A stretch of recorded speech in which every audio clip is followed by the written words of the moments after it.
Police ಅಧಿಕಾರಿಗಳಿಗೆ home minister warning ಅನ್ನು ಕೊಟ್ಟಿದ್ದಾರೆ. ಯಾವ ಅಧಿಕಾರಿಗಳು ರಿಯಲ್ ಎಸ್ಟೇಟ್ ದಂಧೆ ಮಾಡಬಾರದು. ದೇವನಹಳ್ಳಿಯಲ್ಲಿ ಗೃಹ ಸಚಿವ ಜಿ ಪರಮೇಶ್ವರ್ ಎಚ್ಚರಿಕೆಯನ್ನು ಕೊಟ್ಟಿರುವಂತದ್ದು. ಠಾಣೆಗೆ ಬಂದರೆ ಎಫ್ಐಆರ್ ಮಾಡಿ ನ್ಯಾಯ ಕೊಡಿಸಬೇಕು. ಸ್ಟೇಷನ್ ನಲ್ಲಿ ಕುಳಿತು ಅವನಿಗೆ ಇಷ್ಟು ಇವನಿಗಿಷ್ಟು ಅಂತ ಅಧಿಕಾರಿಗಳು ಹಣ ವಸೂಲಿ ಮಾಡೋದು ಆಗಬಾರದು ಅಂತ ವಾರ್ನ್ ಮಾಡಿದ್ದಾರೆ. ದೇವನಹಳ್ಳಿಯಲ್ಲಿ ಗೃಹ ಸಚಿವ ಜಿ ಪರಮೇಶ್ವರ್ ಎಚ್ಚರಿಕೆಯನ್ನ ಕೊಟ್ಟಿರುವಂತದ್ದು. ಠಾಣೆಗೆ ಬಂದ್ರೆ ಎಫ್ಐಆರ್ ಮಾಡಿ ನ್ಯಾಯ ಕೊಡಿಸಬೇಕು. ಅದ್ ಬಿಟ್ಬಿಟ್ಟು ಅವನಿಗಿಷ್ಟು ಇವನಿಗಿಷ್ಟು ಅಂತ ಹೇಳ್ಬಿಟ್ಟು ಲೆಕ್ಕಾಚಾರಗಳನ್ನ ಹಾಕಿ ವಸೂಲಿ ಮಾಡೋದಲ್ಲ.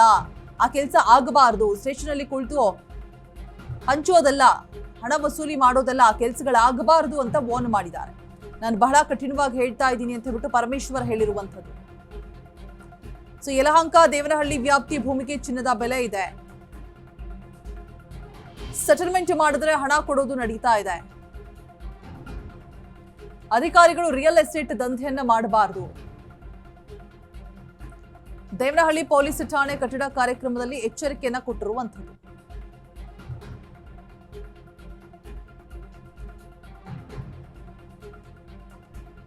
ಯಾವ ಅಧಿಕಾರಿಗಳು ಕೂಡ ರಿಯಲ್ ಎಸ್ಟೇಟ್ ದಂಧೆಯನ್ನ ಮಾಡಬಾರದು ಅಂತ ಎಚ್ಚರಿಕೆ ಸಂದೇಶವನ್ನ ರವಾನೆ ಮಾಡಿದ್ದಾರೆ. ದೇವನಹಳ್ಳಿಯಲ್ಲಿ ಗೃಹ ಸಚಿವ ಜಿ ಪರಮೇಶ್ವರ್ ಎಚ್ಚರಿಕೆಯನ್ನ ಕೊಟ್ಟಿರುವಂತದ್ದು. ಠಾಣೆಗೆ ಬಂದ್ರೆ ಎಫ್ಐಆರ್ ಮಾಡಿ ನ್ಯಾಯ ಕೊಡಿಸಬೇಕು ಅಂತ ಹೇಳ್ತಿದ್ದಾರೆ.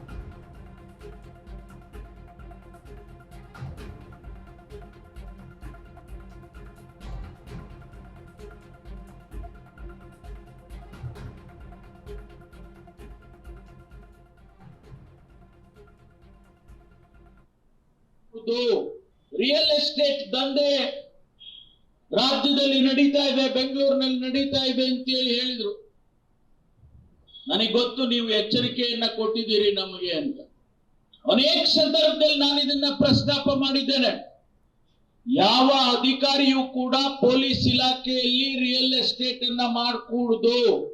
ನಿಮ್ ಕೆಲಸ ಅವನು ಪೊಲೀಸ್ ಸ್ಟೇಷನ್ ಬಂದ್ರೆ ಎಫ್ಐಆರ್ ಮಾಡಿ ನ್ಯಾಯ ಕೊಡ್ತಕ್ಕಂತ ಕೆಲಸ ಬಿಟ್ರೆ, ಪೊಲೀಸ್ ಸ್ಟೇಷನ್ ನಲ್ಲಿ ಕೂತ್ಕೊಂಡು ನೀವು ಅವರಿಗಿಷ್ಟು ಇವರಿಗಿಷ್ಟು ನ್ಯಾಯ ಪಂಚಾಯಿತಿ ಮಾಡಿ ಹಣ ವಸೂಲಿ ಮಾಡ್ತಕ್ಕಂಥದ್ದು ಆಗಬಾರದು. ಇದನ್ನ ಬಹಳ ಕಠಿಣವಾಗಿ ನಾನು ಹೇಳಿದ್ದೇನೆ.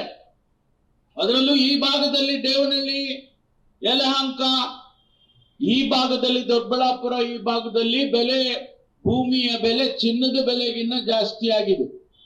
ಒಂದು ಸೆಟಲ್ಮೆಂಟ್ ಮಾಡಿದ್ರೆ ನಮಗೆ ಇಷ್ಟು ಹಣ ಕೊಡಬೇಕು ಅನ್ನೋ ತರ ಇದು ನಡೀತಾ ಇದೆ. ಅದಾಗಬಾರದು. ರಿಯಲ್ ಎಸ್ಟೇಟ್ ದಂಧೆ ರಾಜ್ಯದಲ್ಲಿ ನಡೀತಾ ಇದೆ, ಬೆಂಗಳೂರಿನಲ್ಲಿ ನಡೀತಾ ಇದೆ ಅಂತೇಳಿ ಹೇಳಿದ್ರು. ನನಗೆ ಗೊತ್ತು ನೀವು ಎಚ್ಚರಿಕೆಯನ್ನ ಕೊಟ್ಟಿದ್ದೀರಿ ನಮಗೆ ಅಂತ. ಅನೇಕ ಸಂದರ್ಭದಲ್ಲಿ ನಾನು ಇದನ್ನ ಪ್ರಸ್ತಾಪ ಮಾಡಿದ್ದೇನೆ. ಯಾವ ಅಧಿಕಾರಿಯೂ ಕೂಡ ಪೊಲೀಸ್ ಇಲಾಖೆಯಲ್ಲಿ ರಿಯಲ್ ಎಸ್ಟೇಟ್ ಅನ್ನ ಮಾಡಕೂಡದು. ನಿಮ್ ಕೆಲಸ ಅವನು ಪೊಲೀಸ್ ಸ್ಟೇಷನ್ ಬಂದ್ರೆ ಎಫ್ಐಆರ್ ಮಾಡಿ ನ್ಯಾಯ ಕೊಡ್ತಕ್ಕಂತ ಕೆಲಸ ಬಿಟ್ರೆ, ಪೊಲೀಸ್ ಸ್ಟೇಷನ್ ನಲ್ಲಿ ಕೂತ್ಕೊಂಡು ನೀವು ಅವರಿಗಿಷ್ಟು ಇವರಿಗಿಷ್ಟು ನ್ಯಾಯ ಪಂಚಾಯಿತಿ ಮಾಡಿ ಹಣ ವಸೂಲಿ ಮಾಡ್ತಕ್ಕಂಥದ್ದು ಆಗಬಾರದು. ಇದನ್ನ ಬಹಳ ಕಠಿಣವಾಗಿ ನಾನು ಹೇಳಿದ್ದೇನೆ. ಅದರಲ್ಲೂ ಈ ಭಾಗದಲ್ಲಿ ದೇವನಹಳ್ಳಿ, ಯಲಹಂಕ, ಈ ಭಾಗದಲ್ಲಿ ದೊಡ್ಡಬಳ್ಳಾಪುರ, ಈ ಭಾಗದಲ್ಲಿ ಭೂಮಿಯ ಬೆಲೆ ಚಿನ್ನದ ಬೆಲೆಗಿನ್ನ ಜಾಸ್ತಿ ಆಗಿದೆ.